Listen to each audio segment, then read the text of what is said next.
Welcome back to the channel.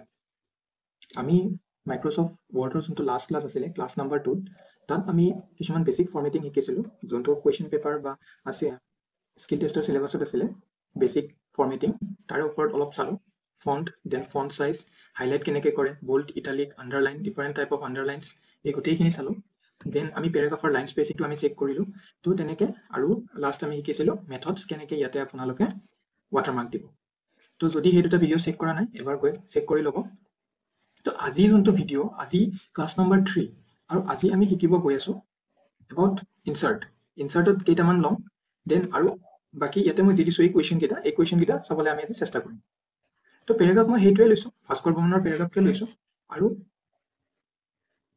ইয়াতে header footer layout of the page then page number কেনেকৈ দিম drop Cape এই গোটেইখিনি আজি এবাৰ ইয়াতে চাম আমি এতিয়া প্ৰথমতে কৈছে যে লেআউট অফ দ্য পেজ মানে কি হয় এবাৰ যদি ইয়াতে মই জুম আউট কৰি দেখুৱাই দিওঁ এইটো পেজটো দেখিছেনে এই পেজটো হৈ আছে এতিয়া A4 সাইজত বা এই পেজটো এতিয়া বৰ্তমান টাইমত পোৰ্ট্ৰেইট হৈ আছে তো এই পোৰ্ট্ৰেইটৰ পৰা এটো এক্সামত কি কৰিব দিব ল্যান্ডস্কেপ কৰিব দিব তো তাকে কয় লেআউট অফ দ্য পেজ তো যেতিয়া লেআউটৰ কোৱেশ্চন আহিব এনেকৈ দিয়া থাকিব যে change the layout of the page to landscape তো সেইটো কেনেকৈ কৰিম তাৰ কাৰণে আমি ডাইৰেক্ট ইয়াতে এটা লেআউট বুলি এটা অপচন পাম আমি ডাইৰেক্ট লেআউট অপচনত ক্লিক কৰিম লেআউট অপচনত ক্লিক কৰাৰ লগে লগে আমি ইয়াতে দেখিম অৰিয়েন্টেশনত ক্লিক কৰিলে দেখিব এতিয়া পোৰ্ট্ৰেইট হৈ আছে আমাক কৰিব দিছে ল্যান্ডস্কেপ তো কোৱেশ্চনত যেতিয়া আহিব যে অৰিয়েন্টেশন টু ল্যান্ডস্কেপলৈ চেঞ্জ কৰা বুলি তো আমি ক'ত যাম লেআউটত যাম অৰিয়েন্টেশনত যাম তাৰ পাছত ল্যান্ডস্কেপত ক্লিক কৰি দিম ল্যান্ডস্কেপত ক্লিক কৰি দিয়াৰ লগে লগে এতিয়া এইটো পেজটো ল্যান্ডস্কেপ হৈ গ'ল এতিয়া যে মই জুম আউট কৰোঁ দেখিছে ল্যান্ডস্কেপ হৈ গ'ল তো এনেকুৱাকে তো লেআউটটো এতিয়া বুজি পালো এতিয়া লেআউটত আৰু কেইটামান অপচনছ আছে যোনকেইটা আমি চাব লাগিব ফাৰ্স্ট অফ অল কুলম তো কুলম কেনেকৈ দিয়ে এতিয়া যদি কুৱেশ্যনত দিয়ে তাতে এনেকৈ দিব ব্ৰেক দিছ পেৰাগ্ৰাফ ইনটু 2 কুলমছ দুটা কুলমত এই পেৰাগ্ৰাফটো ডিভাইড কৰা তো এইটো কেনেকৈ হ'ব ফাৰ্স্ট অফ অল আমি যোনখিনি আমাক কুলমত কৰিব দিয়ে বা যেটা কুলমলৈ নিব লাগে আমি ফাৰ্স্ট সেইখিনি সিলেক্ট কৰি ল'ম ফাৰ্স্ট আমি পেৰাগ্ৰাফটো সিলেক্ট কৰিলো কৰাৰ পাছত আমি কি কৰিম আকৌ আমি লেআউটত যাম লেআউটত গৈ ফালে এবাৰ আমি কুলমছত ক্লিক কৰিম এতিয়া ইয়াতে ডিফাৰেন্ট টাইপ অফ অপচনছ আছে ফাৰ্স্টত 1 কুলম এটো এটা 1 কুলম হৈ আছে দেন আছে 2 3 লেফট ৰাইট এটা সাপোজ আমাক 2 কুলমছ কৰিব দিলে তো আমি 2 কুলমছত ক্লিক কৰি দিম দেখিলে পেৰাগ্ৰাফটো এতিয়া দুটা কুলমত ডিভাইড হৈ গ'ল এতিয়া ক'লে বলে 2 কুলম নহয় 3 কুলমছত কৰ আকৌ সিলেক্ট কৰি লম সিলেক্ট কৰিলে আকৌ কুলমছত যাম মানে লেআউটত যাম লেআউটত গৈ কুলমছত গৈ এবাৰ আমি 3 তো আহি গ'ল তিনিটা কুলম হৈ গ'ল তো এতিয়া আমি কুলমটো বুজি পালো আৰু কুলমত মেইনলি 1 2 3 এই তিনিটাৰ ভিতৰত এটা দিব আৰু কেতিয়াবা লেফট ৰাইট দিব পাৰে আৰু যেতিয়া আৰু কিবা অপচনছ আপোনাৰ এক্সপ্লোৰ কৰিব লাগে কুলমছৰ ওপৰত তেতিয়াহ'লে মোৰ কুলমছত যাব ইয়াতে আপোনালোকে নিজে দেখিব যে কোনটো কুলম কেনেকৈ কি কাষ্টমাইজ কৰিব পাৰি গোটেইখিনি আছে ঠিক আছে এতিয়া আমি আকৌ আগৰ নিচিনাকৈ যাম দেন আমি কুলম শিকিলো এতিয়া কি ক'ব কেতিয়াবা সাইজটো চেঞ্জ কৰিব দিলে size of the page should be A4 যেহেতু আমি A4 ত প্ৰিন্ট কৰিব লাগিব সো A4 তো এটা অটোমেটিক্যালি A4 সিলেক্ট হৈ থাকে তো তেনেকৈ দেন মাৰ্জিনছ এটা এক্সামত এইটো বহুত ইম্পৰ্টেন্ট হয় কাৰণ এক্সামছত মাৰ্জিনছ দিব দিয়ে মাৰ্জিনছ কেনেকৈ দিব দিয়ে কেতিয়াবা ক'ব যে নৰ্মেল মাৰ্জিনছ দিয়ক বা কেতিয়াবা ক'ব নেৰো মডাৰেট ওয়াইড মিৰৰড তো তেনেকৈ এইখিনিতো আছে এইখিনিৰ উপৰিও আপুনি যদি কাস্টম মাৰ্জিনছত যায় তেতিয়াহ'লে ইয়াত দেখিব এনেকৈ ইয়াত মাৰ্জিনছটো আপোনালোকে চেঞ্জ কৰিব পাৰিব মই এই মাৰ্জিনছৰ ওপৰত এটা কুৱেশ্যন কৰাইছিলো যোনটো ফাৰ্স্ট MS ৱৰ্ডৰ ক্লাছ আপোনালোকে গৈ সেইটোত এবাৰ চাব তাতে মই মাৰ্জিনছ কেনেকৈ দিয়ে এটা কুৱেশ্যন লৈছিলো তাত মাৰ্জিনছ দিব দিছিলে তো আপোনালোকে সেইটো চাই ল'ব ইয়াতে আপোনালোকে এতিয়া দেখিছে ন মোৰ মাৰ্জিনছটো কিহত আছে এইটো দেখিছে এইটো হয় ইঞ্চ আপোনালোকৰ ডিফল্ট যেতিয়া ৱৰ্ড খুলিব তাত সেন্টিমিটাৰ হৈ থাকিব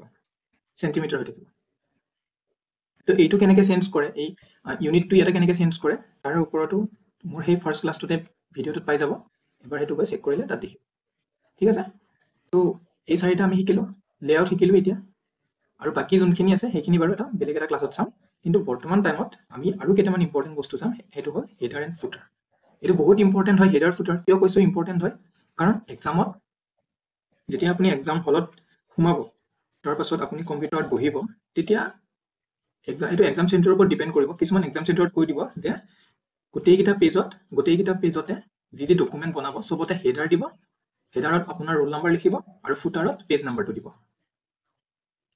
তো এইটো কৰিব লাগিব কাৰণ এইটো নকৰিলে কি হ'ব আপোনাৰ যেতিয়া পেজটো প্ৰিন্ট কৰিব, প্ৰিন্ট কৰাৰ পাছত সেই পেজবিলাক খেলিমেলি হৈ যাব পাৰে। তো আপুনি ৰোল নম্বৰ দিবই লাগিব, নহ'লে কেনেকৈ গম পাব যে এইটো পেজ বা এই প্ৰিন্ট কৰা পেজটো মোৰ হয়।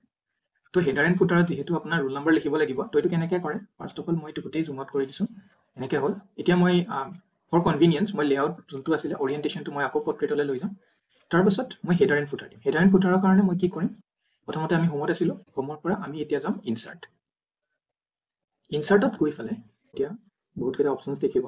তাৰে যদি ৰাইট চাইডৰ ফালে চাই তেতিয়াহ'লে ইয়াত দেখিব হেডাৰ, ফুটাৰ আৰু পেজ নম্বৰ। এতিয়া মোক কি লাগে? ফাৰ্ষ্ট হেডাৰ লাগে, তো মই ইয়াত ক্লিক কৰিলোঁ। ক্লিক কৰাৰ পাছত ইয়াতে ডিফাৰেণ্ট টাইপ অফ অপশ্যনছ দেখিব। কেনেকৈ দিব হেডাৰ? ব্লেংক, 3 কুলমছ, 3টা কুলম। 3টা কুলম কেতিয়া থাকে? যেতিয়া আপুনি 3টা চাইডতে কিবা কিবি লিখিব লাগে, ইফালেও লিখিব দিব পাৰে, মাজত লিখিব লাগিব আৰু চাইডত লিখিব দিব পাৰে, আৰু তেনেকৈ আৰু বেলেগ বেলেগ আছে। কিন্তু এতিয়া বাৰু আমি ফাৰ্ষ্ট এই নৰ্মেলটোৱে লৈছোঁ, ব্লেংক। তো দেখিলে এইটো ওপৰত আহি গ'ল হেডাৰ। তো ইয়াতে টাইপ হেয়াৰ বুলি আছে যে, তাত আপুনি এতিয়া মাউচটো লৈ এবাৰ ক্লিক কৰিব। ক্লিক কৰি ফালে ছাপ'জ ইয়াতে আপোনাৰ ৰোল নম্বৰ লিখিব দিব। মোৰ ৰোল নম্বৰ নিলিখোঁ, মই ছাপ'জ মোৰ চেনেলৰ নামটো লিখিলোঁ মেথডছ। ঠিক আছে, এইটো হেডাৰ এনেকৈ দিয়ে ওপৰত। এতিয়া আপুনি এতিয়া মেথডছৰ ঠাইত ইয়াতে আকৌ এণ্টাৰ টিপি আৰু যদি কিবা লিখিব দিব, ৰোল নম্বৰ ক্লিক কৰিব, ৰোল নম্বৰ টাইপ কৰক, 1 2 3 4 এনেকৈ ৰোল নম্বৰ টাইপ কৰক। ঠিক আছে, হেডাৰটো বুজিলে। দেন তলতে দেখিব ফুটাৰ। এতিয়া ফুটাৰটোৰ কাৰণে যদি ওপৰলৈ যায়, ওপৰত যোৱাৰ পিছত এই ফুটাৰ অপশ্যনছটো দেখিছে, ইয়াতে এবাৰ এনেকৈ ক্লিক কৰি দিয়ক। তেতিয়া দেখিব এতিয়া ফুটাৰত মোৰ কেনেকুৱা ফুটাৰ লাগে। মোক জাষ্ট এটা কিবা লিখিবলৈ লাগে, বা ব্লেংক 3টা কুলমৰ লাগে, বা বাকীকেইটা। কিন্তু এতিয়া মেইনলি কি হয়, এই ফুটাৰত আপোনাক পেজ নম্বৰ দিব দিয়ে। তো পেজ নম্বৰ কেনেকৈ দিব? তাৰ কাৰণে আকৌ আমি ক'ত যাম? ইনচাৰ্ট। এতিয়া মই এইটো ক্ল'জ কৰিছোঁ, মই হেডাৰ দিলোঁ। হেডাৰ দি উঠি মই এতিয়া কেনেকৈ ক্ল'জ কৰিম? এই ওচৰত দেখিব ক্ল'জ হেডাৰ এণ্ড ফুটাৰ, এইটো ক্লিক কৰি দিয়ক। হেডাৰ ফুটাৰ ক্ল'জ হৈ গ'ল, আৰু ইয়াতে আপোনাৰ নামটো আৰু ৰোল নম্বৰটো ওপৰত আহি থাকিলে, এইটো প্ৰিণ্ট হ'ব। ঠিক আছে, তো এতিয়া মোক ক'লে এটা পেজ নম্বৰ দিয়া। পেজ নম্বৰ আমাক তলত লাগে, কেনেকৈ কৰিম? আকৌ ইনচাৰ্টত যাম আমি। ইনচাৰ্টত যোৱাৰ পাছত আমি যদি এইফালে আহি থাকোঁ, হেডাৰ ফুটাৰৰ ওচৰতে দেখিব পেজ নম্বৰ। পেজ নম্বৰত এবাৰ ক্লিক কৰিম, তেতিয়া ডিফাৰেণ্ট টাইপ অফ অপশ্যনছ দেখিব। টপ অফ দ্য পেজ, আমি পেজৰ ওপৰত দিম নে আমি বটম অফ দ্য পেজ দিম, তো পেজৰ তলত দিম পেজ নম্বৰটো, ক'ত য'ত দিব মন আছে তেনেকৈ ইয়াত ডিফাৰেণ্ট টাইপ অফ পজিশ্যনছ আছে। কিন্তু নৰ্মেলি আমি পেজ নম্বৰটো তলত দিব লাগিব, বটম অফ দ্য পেজ, আৰু মাজত দিম। এইটো দেখিলে এনে দেখিব আপুনি এনেকৈ এতিয়া ডেম'টো দিয়া থাকে, এনেকৈ আমাক বটম অফ দ্য পেজ মিডলত লাগে। ক্লিক কৰিলোঁ, তো ফুটাৰত এইটো দেখিলে আহি গ'ল পেজ নম্বৰ 1। তো এনেকৈ। তো এতিয়া হেডাৰ, ফুটাৰ আৰু পেজ নম্বৰটো বুজি পালে আমি এইটো এতিয়া। তো হৈ গ'ল। এতিয়া আমি নেক্সট ইয়াত চাবলৈ গৈ আছোঁ ড্ৰপ কেপ। ড্ৰপ কেপটো আগতে মই কৰাইছোঁ, ষ্টিল মই আৰু এবাৰ কৰাই দিম। ড্ৰপ কেপৰ কাৰণে কি কৰিব লাগিব? ইয়াতে ড্ৰপ কেপ কি হয়? ড্ৰপ কেপটো সদায় যোনটো পেৰেগ্ৰাফ আছে, পেৰেগ্ৰাফৰ আৰম্ভণিৰ লেটাৰটোত হয়। তো আপুনি কেনেকৈ দিব? এতিয়া ফাৰ্ষ্ট অফ অল একদম মাউচ কাৰ্চাৰটো পেৰেগ্ৰাফৰ ফ্ৰণ্টলৈ লৈ যাওক। হ'ল, নিলে, বা পেৰেগ্ৰাফটো চিলেক্টো কৰি ল'ব পাৰে, সেইটো আপোনাৰ কথা। ইনচাৰ্টত যাব। ঠিক আছে, ইনচাৰ্টত গৈ ফালে একদম ৰাইট চাইডত এটা দেখিব ড্ৰপ কেপ। ইয়াতে টেক্সট যোনটো গ্ৰুপ আছে তাত আপুনি বহুতকেইটা অপশ্যনছ দেখিব। ফাৰ্ষ্টটো দেখিব টেক্সট বক্স, ছেকেণ্ডটো দেখিব কুইক পাৰ্টছ, থাৰ্ডটো দেখিব ৱৰ্ড আৰ্ট, আৰু ফ'ৰ্থটো দেখিব ড্ৰপ কেপ। আৰু বেলেগ বেলেগ আছে, date, time, object, signature line, এই গোটেইখিনি আছে। তো এতিয়া মোক ড্ৰপ কেপ লাগে, তো চিলেক্ট কৰিলোঁ। চিলেক্ট কৰি মোক ক'লে ড্ৰপড, বাট আৰু একো দিয়া নাই, জাষ্ট ড্ৰপ কৰিব দিছে। তো মই ফাৰ্ষ্টটো চিলেক্ট কৰি ক্লিক কৰি দিলোঁ, ড্ৰপড হৈ গ'ল। ঠিক আছে, বুজি পালোঁ এইটো। এতিয়া কুৱেশ্যনত কেতিয়াবা কি দিয়ে যে ড্ৰপ কেপ কৰা, কিন্তু ড্ৰপ যোনটো হ'ব, যোনটো লেটাৰ ড্ৰপ হ'ব, সেই ড্ৰপ লেটাৰটো মাত্ৰ 2টা লাইনতহে হ'ব লাগে। ইয়াতে কেইটা লাইনত হৈ আছে ড্ৰপ দেখিছে? 3টা লাইনত হৈ আছে, কিন্তু কুৱেশ্যনত ক'ব যে 2টা লাইনত কৰা বা 4টা লাইনত কৰা। তেতিয়া কি কৰিবা? তাৰ কাৰণে এই ড্ৰপ যোনটো লেটাৰ সেইটো চিলেক্ট কৰিবা, বা মই সেইটো ষ্টাৰ্টিঙৰ পৰা দেখুৱাই দিছোঁ। ঠিক আছে, আকৌ এনেকৈ থাকিলে এতিয়া পেৰেগ্ৰাফটোত কৈছিলে ফাৰ্ষ্ট লেটাৰটো ড্ৰপ কৰা, কিন্তু মাত্ৰ 2টা লাইনত ড্ৰপ কৰিবা। তো আকৌ মই এবাৰ পেৰেগ্ৰাফটো চিলেক্ট কৰি লৈছোঁ। চিলেক্ট কৰি উঠি মই আকৌ ইনচাৰ্টত গৈ ড্ৰপ কেপ মাৰি এতিয়া যদি কওঁ যে 3টা লাইনত ড্ৰপ হ'ল, কিন্তু মোক এইটো নালাগে, মোক জাষ্ট 2টা লাইনত ড্ৰপ লাগে। কেনেকৈ কৰিম? এইটো দেখিছেনে ড্ৰপ কেপ অপশ্যনছ, ইয়াত ক্লিক কৰিব। ইয়াত ক্লিক কৰাৰ পাছত এতিয়া যিহেতু মোৰ নাম হৈ আছে, মই ফাৰ্ষ্ট যিকোনো এটা ক্লিক কৰি ল'ব লাগিব। মই ড্ৰপত ক্লিক কৰিলোঁ। ক্লিক কৰাৰ পাছত এতিয়া কেতিয়াবা ফন্ট চেঞ্জ কৰিব দিব। তো ফন্ট ইয়াতে টাইমছ নিউ ৰোমান আছে, থাকক। দেন লাইনছ টু ড্ৰপ, কেইটা লাইনত ড্ৰপ হ'ব লাগিব? মোক কৈছিলে 2টা লাইনত কৰক, তো মই 2 কৰাৰ পাছত মই যে অ'কে প্ৰেছ কৰি দিওঁ, এতিয়া দেখিছে মোৰ পেৰেগ্ৰাফটো, মোৰ ড্ৰপ কেপটো 2টা লাইনত ড্ৰপ হৈ গ'ল। তো এতিয়া ড্ৰপ কেপটো ইয়াতে বুজিলে আপোনালোকে, হৈ গ'ল। এতিয়া ড্ৰপ কেপৰ পাছত যোনখিনি আছে ওচৰত টেক্সট গ্ৰুপত, টেক্সট বক্স, এইখিনিও আমি এটা নেক্সট ভিডিঅ'ত আলোচনা কৰিম, কাৰণ এইখিনিও ইম্পৰ্টেণ্ট এক্সাম পাৰ্চপেক্টিভৰ ফালৰ পৰা। এইটো হ'ল।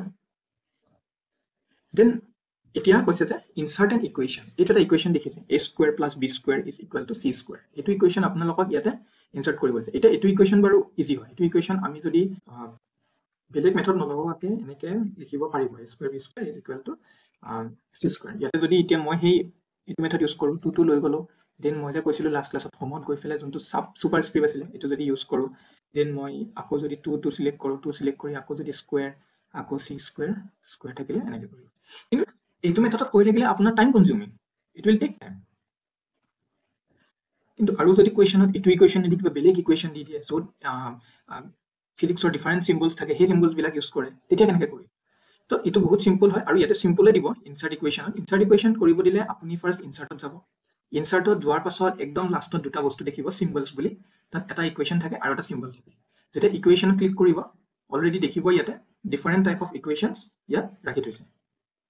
এতিয়া এক্সামত কি হয়, এক্সামত এই যে আছে যে 1 2 3 4 5 এই পাঁচটাৰ ভিতৰত যিকোনো এটা ইকুৱেশ্যন ইয়াত বহাই থব, ক'ব যে এণ্টাৰ দিছ ইকুৱেশ্যন। এইটোতো দিব, এইটোতো নিদিয়ে, পাইথাগোৰাছ থিয়ৰেমটো নিদিয়ে, কাৰণ এইটো বহুত চিম্পল হয়। এইটো without coming to the equation tab আপুনি এইটো কৰিব পাৰিব। কিন্তু বাকী যদি a is equal to pi r square দিয়ে তেতিয়া, বা এক্সপানশ্যন অফ এ চামটো দি দিয়ে, তো তাৰ কাৰণে একো নাই। মই ক'লোঁ যেনেকৈ আৰু এবাৰ দেখুৱাইছোঁ, ইনচাৰ্টত যাব, ইকুৱেশ্যনত যাব, যাই পেলাই এই পাঁচটা যিকোনো এটা দিব।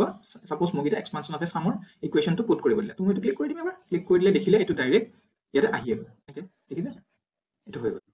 তো আমি এতিয়া ইকুৱেশ্যন কেনেকৈ ইনচাৰ্ট কৰে সেইটো শিকিলোঁ। ইকুৱেশ্যন ইনচাৰ্ট কৰাৰ পাছত আৰু কেইটামান ইয়াতে অপশ্যনছ আছিলে, যেনে ইনচাৰ্টত যোৱাৰ পাছত ইয়াতে দেখিব চিম্বলছ বুলি। কেতিয়াবা কি হয়, কেতিয়াবা এনেকুৱা কুৱেশ্যন দি দিব য'ত এটা চিম্বল ইনচাৰ্ট কৰিব লাগে, যদি আপুনি ইয়াত ক'তো বিচাৰি নাপায় সেই চিম্বলটো, ইকুৱেশ্যনতো বিচাৰি নাপায়, তেতিয়াহ'লে এটা চিম্বলছত যাব, চিম্বলছত যোৱাৰ পাছত ইয়াতে কেইটামান আছে চিম্বল দিয়ে, আৰু মোৰ চিম্বলছত যদি ক্লিক কৰে তাতে ঢেৰ চিম্বলছ ইয়াত আহি যাব। তো ইয়াতে যোন ওপৰত থাকে, ওপৰত থকা এটাই দিব, তো তেনেকুৱাকৈ। তো এইখিনি কৰিলোঁ আজি, আৰু যোনকেইটা আছিলে ৱৰ্ড কাউণ্ট আৰু insert shapes, create a table, এইখিনি আমি নেক্সট আকৌ এটা ক্লাছত কৰিম। এতিয়া যোনটো ৱৰ্ড কাউণ্ট আছিলে, এই ৱৰ্ড কাউণ্ট কিন্তু লাষ্ট ইয়াৰ আহিছিলে, এটা শ্বিফ্টত এটা পেৰাগ্ৰাফ লিখিব দিছিলে, দেন তাৰে কিমানটা ৱৰ্ড আছে সেইটো কাউণ্ট কৰি তলত লিখি দিব দিছিলে। আৰু এইবিলাক সৰু সুৰা বস্তুবিলাক নহয়, ইয়াতে থাকে, মানে ইনচাৰ্টত থাকে কিছুমান বস্তু, যেনে এতিয়া পিকচাৰ, শেপছ, আইকনছ, এইবিলাক দিব। স্মাৰ্ট আৰ্ট এইটো এটা ইম্পৰ্টেণ্ট হয়, তো তেনেকৈ মানে। তাৰপিছত দেন ডিজাইনত মই ক'লোৱে এনে ডিজাইন পঢ়াইছিলোঁ, তিনিটা বহুত ইম্পৰ্টেণ্ট এটা আছে, ৱাটাৰমাৰ্ক, পেজ কালাৰ আৰু পেজ বৰ্ডাৰ্ছ আছিলে। আৰু তাৰপিছত লেআউটত এইখিনি আজি ক'লোঁ মই, লেআউটৰ আৰু ইম্পৰ্টেণ্ট আছে, যেনেকৈ ইণ্ডেণ্ট, স্পেচিং, ৰেফাৰেঞ্চ, এই টাইপটো গোটেইখিনি ইম্পৰ্টেণ্ট হয়, এইখিনি বাৰু আমি চাম। দেন মেইলিংছ আছিলে, ৰিভিউটো আছে, এইটো মই ৱৰ্ড কাউণ্ট ক'লোঁ যে ৱৰ্ড কাউণ্টটো আপুনি ৰিভিউত পাব এইটো। তো এইখিনি আছিলে আজিৰ ভিডিঅ'টো। আমি আকৌ নেক্সট এটা ভিডিঅ'ত যোনটো ক্লাছ 4 হ'ব, তাত আমি কেনেকৈ শেপছ ইনচাৰ্ট কৰিব লাগে, বা পিকচাৰ কেনেকৈ ইনচাৰ্ট কৰিব লাগে, টেবুল কেনেকৈ বনায়, এটা বেলেগ এটা কুৱেশ্যনৰ লগত আহিম। তো আজিলৈ এইখিনি, থেংক ইউ।